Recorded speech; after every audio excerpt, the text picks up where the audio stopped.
మీరు కొన్న స్టాక్స్ 30-50% పడిపోయి ఏం చేయాలో తెలియని కంగారులో ఉంటే మీరు ఈ వీడియో తప్పకుండా చూడండి. మీకు చాలా యూస్ఫుల్గా ఉంటుంది. స్టాక్ రికమెండ్ చేసిన వాళ్ళు ఎవరైతే ఉన్నారో వాళ్ళని మీరు నార్మల్లీ కామెంట్స్లో అడుగుతూ ఉంటారు, ఇది ఏం చేయాలి మీ స్టాక్ అని చెప్పని. కానీ వాళ్ళు మీకు రిప్లై ఇవ్వలేరు, ఎందుకంటే వాళ్ళకి స్టాక్ ట్రెండ్ లెవెల్స్ తెలియవు కాబట్టి వాళ్ళు రిప్లై ఇవ్వలేరు. వాళ్ళు ఏదో దాని గురించి ఫండమెంటల్స్ ఇంకా వెయిట్ చేయండి అనే స్టోరీ చెప్తూ ఉంటారు, లేదంటే అసలు రిప్లై ఇవ్వరు మీకు.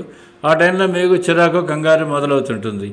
సో అటువంటి టైంలో మీకు మా ఛానల్ చాలా హెల్ప్ఫుల్గా ఉంటుంది, ఎందుకంటే మా దగ్గర ఎన్ఎస్సికి సంబంధించిన 3000+ స్టాక్స్, అంటే EQ series, BE series, SME series, తర్వాత ఫ్యూచర్స్ 220 స్టాక్స్, వాటి ఓపెన్ ఇంట్రెస్ట్ అవన్నీ డైలీ అప్డేట్ అవుతూ ఉంటాయి మా దగ్గర ట్రెండ్ లెవెల్స్.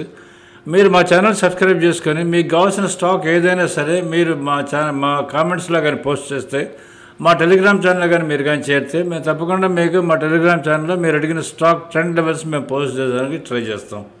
సో మీరు అడిగిన స్టాక్ హోల్డా, బయ్యా, సెల్లా, అసలు ఏం చేయాలి, యావరేజ్ చేయాలా అనేది అటువంటిది డైరెక్ట్గా మా టెలిగ్రామ్ ఛానల్లో మీకు డీటెయిల్స్ దొరుకుతాయి. పాపులర్ స్టాక్ అయితే మేము వీడియో పెట్టడానికి ట్రై చేస్తాం. సో మీ దగ్గర ఆల్రెడీ స్టాక్ ఉండి మీరు కానీ లాస్లో ఉంటే ఎప్పుడు దాన్ని నమ్మకండి. మీరు 100% డబ్బు పెట్టుకుంటే మాత్రం అమ్మకండి. ఒకవేళ మీరు మార్జిన్లో పెట్టుకొని బ్రోకర్ దగ్గర నుంచి లోన్ తీసుకుని కొనుంటే మాత్రం మీ క్యాపిటల్ దగ్గరికి వస్తున్నప్పుడు ఏ ప్రైస్లో ఉన్నా సరే ఎగ్జిట్ అవ్వండి. So subscribe to Market Madi if you are happy with us. Share this video to others also. Join our Telegram channel. Thank you.